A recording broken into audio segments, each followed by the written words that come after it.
Masih ingatkah ketika kita bisa bernyanyi bersama?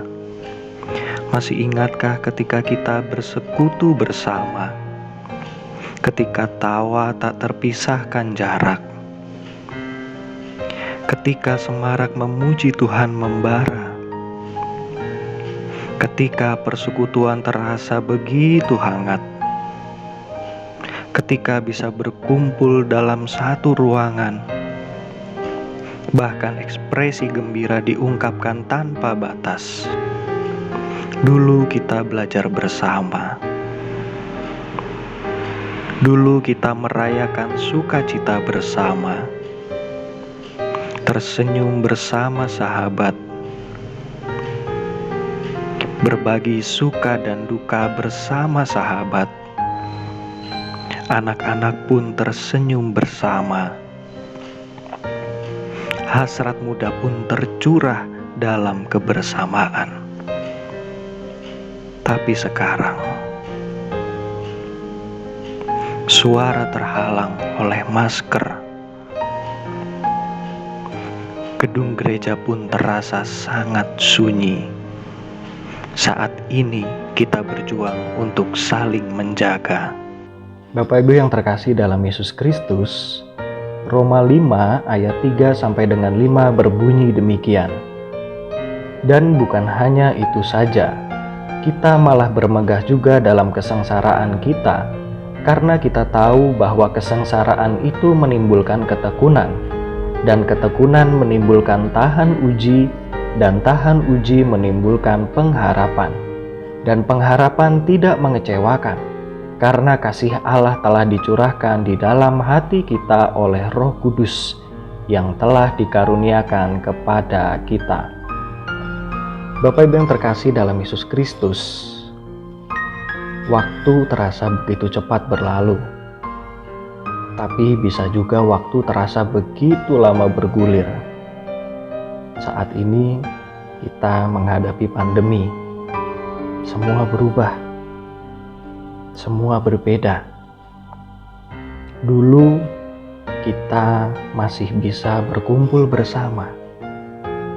Dulu kita masih bisa bertemu.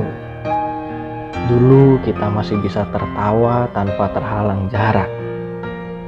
Saat ini kita menghadapi pandemi ini bersama-sama.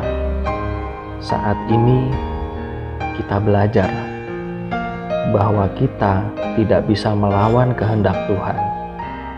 Kita tidak bisa mengintervensi Tuhan.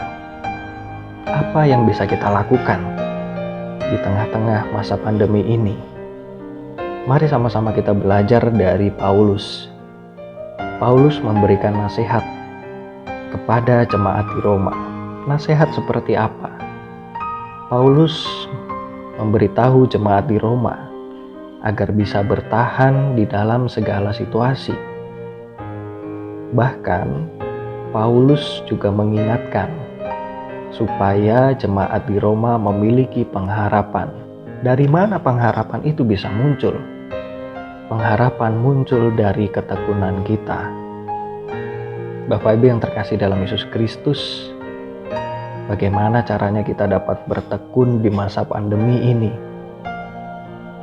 Bagaimana caranya kita bisa bertahan di saat banyak hal membuat kita sedih, membuat kita kehilangan harapan, di saat orang-orang yang kita kenal, bahkan orang-orang yang kita kasihi, keluarga kita harus menghadapi pandemi, harus berada di dalam ruang isolasi, atau bahkan Bapak Ibu yang saat ini tengah menjalani masa isolasi, bagaimana caranya memiliki pengharapan di tengah semua rasa sesak, di tengah sulitnya bernafas. Kita diingatkan untuk dapat selalu memiliki pengharapan. Bagaimana pengharapan itu muncul saat ini? Yaitu dengan cara kita saling menguatkan, kita saling hadir, kita saling membantu, mari kita sama-sama singkirkan segala ego kita. Kita singkirkan segala hal yang membuat kita memikirkan diri sendiri. Saat ini adalah waktunya bagi kita untuk membangun pengharapan bersama. Karena apa yang sudah disiapkan Tuhan di depan nanti kita tidak tahu. Tapi yang jelas dan yang pasti adalah saat ini Tuhan mempersiapkan kita untuk sesuatu yang lebih baik lagi. Tuhan memberikan pelajaran kepada kita untuk dapat bertahan, untuk dapat saling menguatkan, saling mengasihi, dan saling memberikan pengharapan. Mari kita bersatu di dalam doa.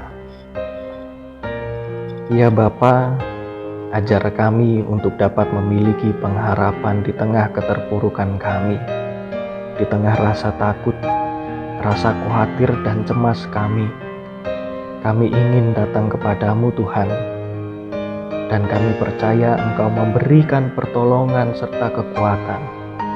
Kami berdoa untuk setiap orang yang saat ini tengah dalam isolasi. Kami berdoa untuk setiap keluarga yang tengah cemas karena anggota keluarganya saat ini tengah dalam perawatan karena COVID-19. Kiranya Engkau boleh memulihkan, kiranya Engkau boleh menguatkan, dan berkati kami Tuhan sebagai gereja, agar kami mampu menghadirkan pengharapan itu. Tolong kami dan ingatkan kami, agar kami dapat bahu-membahu, bersatu, saling membantu, saling menguatkan, agar pengharapan itu bisa terwujud dengan nyata, agar kasih-Mu bisa kami rasakan. Terima kasih Tuhan, dan tolonglah kami. Di dalam nama Yesus Kristus kami berdoa dan memohon. Amin. Selamat menjalani hari dengan penuh pengharapan dan dengan penuh sukacita. Kiranya Tuhan menolong kita semua untuk boleh melewati masa-masa sulit ini. Amin.